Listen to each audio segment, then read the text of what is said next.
பாரதிய ஜனதா கட்சி கோவை மக்களுக்கு நாங்கள் கொடுக்கின்ற வாக்குறுதி என்பது போராட்டம் நடத்துகின்ற, நாடகம் நடத்துகின்ற அரசு வீட்டுக்கு போனதுக்கு பின்பாக 2026 தேசிய ஜனநாயக கூட்டணி அரசு அமைந்ததற்கு பின்பாக இன்றைய எதிர்க்கட்சி தலைவர் திரு எடப்பாடி பழனிசாமி அவர்கள் முதலமைச்சராக வந்ததற்கு பின்பாக கோயம்புத்தூருக்கு மெட்ரோ ரயில் திட்டத்தை நாங்கள் கொண்டு வருவோம்.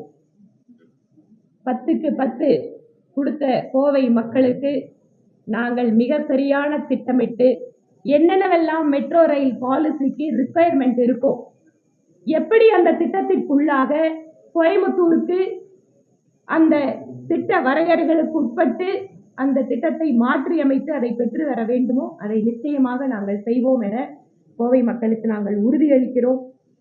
தமிழ்நாட்டுக்கு மோடி அவர்கள் என்ன செஞ்சாரு, அவங்க சொன்ன ஒரு திட்டத்தை சொல்லுங்க அப்படின்னு இன்று காலையில திமுகவோட ஆர்ப்பாட்டத்துல அங்க இருக்கக்கூடிய தலைவர்கள் பேசுறதெல்லாம் சொன்னாங்க. கோயம்புத்தூர் இன்னைக்கு ஸ்மார்ட் சிட்டி, 1000 கோடி ஸ்மார்ட் சிட்டி திட்டங்கள். நாட்டிலேயே அதிகமாக ஸ்மார்ட் சிட்டி திட்டங்களை வாங்கிய மாநிலம் தமிழ்நாடு. 12 ஸ்மார்ட் சிட்டி தமிழ்நாட்டுக்கு மட்டும் மோடி அவர்களால் கொடுக்கப்பட்டது. இன்னைக்கு கோயம்புத்தூர் சுற்றி 7 குளம் எல்லாம் சீரமைக்கப்பட்டு இன்று அதிகமாக குளங்களை வைத்திருக்கக்கூடிய நகரமா நம்ம நகரம் இருக்குன்னா மோடி அவர்கள் கொடுத்த ஸ்மார்ட் சிட்டி திட்டம் காரணம். தமிழ்நாட்டில் மட்டும் 12 மெடிக்கல் காலேஜ், 11 மெடிக்கல் காலேஜ் குறைந்த காலத்துல ஒரு வருஷத்துக்குள்ள 11 மெடிக்கல் காலேஜுக்கு அனுமதி கொடுக்கப்பட்ட மாநிலம் என்றால் அது தமிழ்நாடு தான். இந்தியாவிலேயே வேற எந்த மாநிலத்துக்கும் 11 மெடிக்கல் காலேஜ் ஒரே நேரத்துல கொடுக்கல. கோயம்புத்தூர்ல டிஃபென்ஸ் காரிடார் கோயம்புத்தூர் இணைக்கப்பட்டது மட்டும் இல்லை, இந்தியாவிலேயே நம்ம பக்கத்துல இருக்கிற கொடிசியாவுக்கு 20 கோடி ரூபாய், ஏன்னா நான் அதுக்கு நேரடி சாட்சி. இந்தியாவிலேயே டிஃபென்ஸ் இன்னோவேஷன் ஹப் என்பது கோயம்புத்தூரில் தான் உள்ளது. மோடி அவர்கள் தான் கொடுத்தார். பாம்பன் பிரிட்ஜ் ஓபன் பண்ண வரும்போது பிரதமர் மோடி அவர்கள் 8300 கோடி ரூபாய் அளவிற்கு அன்றைக்கு திட்டங்களை அறிவித்தார். எதுக்காக? நம்மளோட ரோடு, ட்ரெயின் கனெக்டிவிட்டி. ஏன் இன்று கோயம்புத்தூர்ல ஜங்ஷனை தாண்டி இந்த பக்கம் போத்தனூர், இந்த பக்கம் நார்த் கோயம்புத்தூர் ரயில்வே ஸ்டேஷன் இருக்கு. நீங்க எல்லாம் தெரியும். இன்னைக்கு 2 ரயில்வே ஸ்டேஷனும் டெவலப் ஆயிட்டு இருக்கு. இதெல்லாம் தமிழகத்திற்கு மோடி அவர்கள் கொடுத்தது. 12 லட்சம் குடும்பங்களுக்கு அனைவருக்கும் வீடு திட்டத்தில் தமிழகத்தில் வீடு கட்டி கொடுக்கப்பட்டிருக்கு. எல்லாருமே ஏழை மக்கள் இன்னைக்கு ஒரு நல்ல வீட்டுல குடியிருக்காங்க.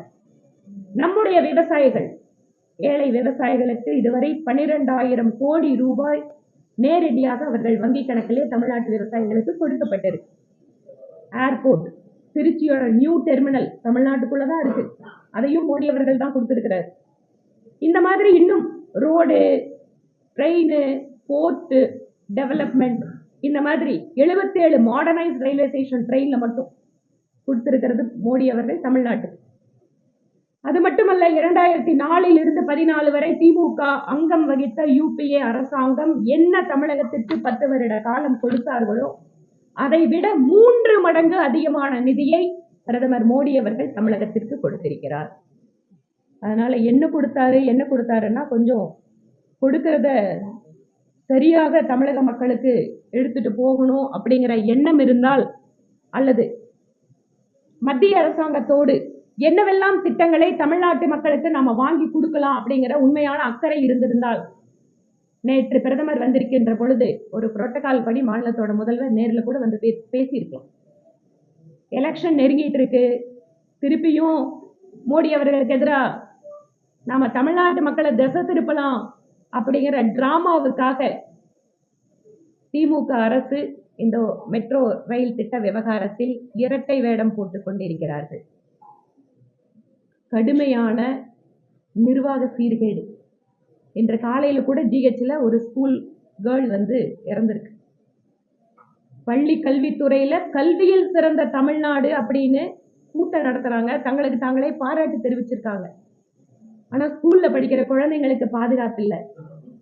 ஸ்கூல்ல படிக்கிற குழந்தைங்களுக்கு இருக்கக்கூடிய மன அழுத்தம், அங்கு ஆசிரியர்கள் பற்றாக்குறை, இன்ஃப்ராஸ்ட்ரக்சர்ல இருக்கக்கூடிய கடுமையான குறைபாடுகள், இவற்றையெல்லாம் மறைக்கிறதுக்காக நல்ல பெரிய ஹால், ஏசி ஹால் எடுத்து சினிமாக்காரங்களெல்லாம் கூப்பிட்டு கல்வியில் சிறந்த தமிழ்நாடுன்னு டிராமா போட்டிருக்காங்க.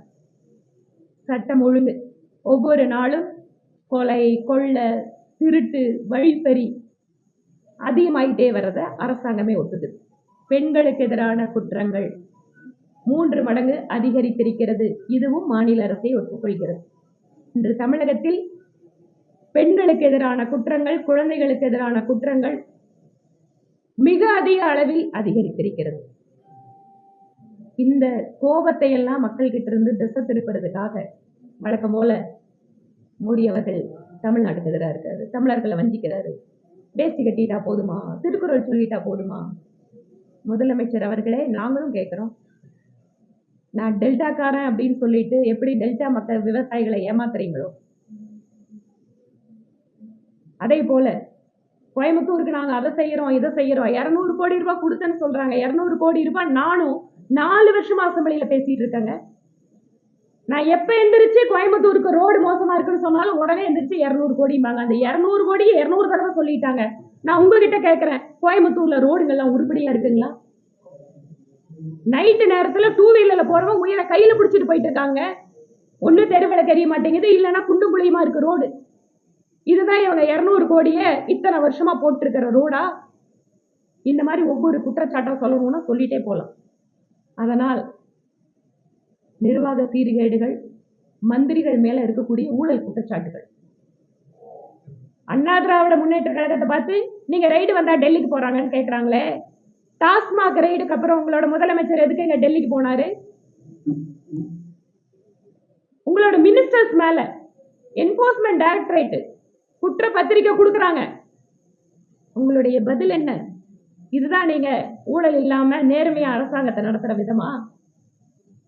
உங்களுடைய அத்தனை அமைச்சர்கள் மீது இத்தனை ஊழல் குற்றச்சாட்டு இருக்கு. கோர்ட்டு சொல்லுது, கோர்ட்டு விசாரணை. அதாவது தமிழ்நாட்டிலேயே, இந்தியாவிலேயே வேற எங்கேயும் பார்க்க முடியாதுங்க.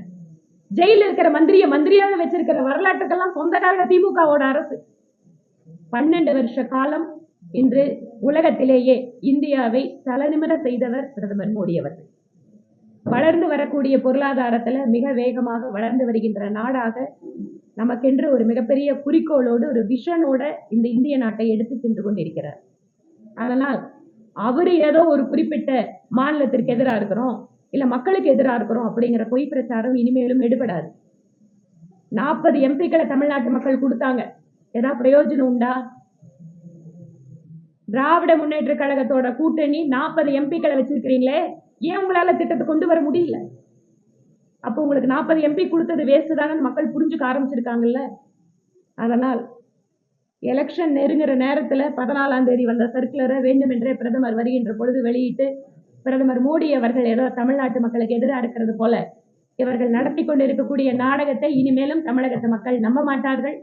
திரும்பவும் சொல்கிறோம், கோவைக்கு மெட்ரோ உறுதியாக நாங்கள் கொண்டு வருவோம். 26 தேசிய ஜனநாயக கூட்டணி அரசு அமைந்ததற்கு பின்பாக கோவையினுடைய மெட்ரோ கனவு என்பது நிறைவேற்றப்படும்.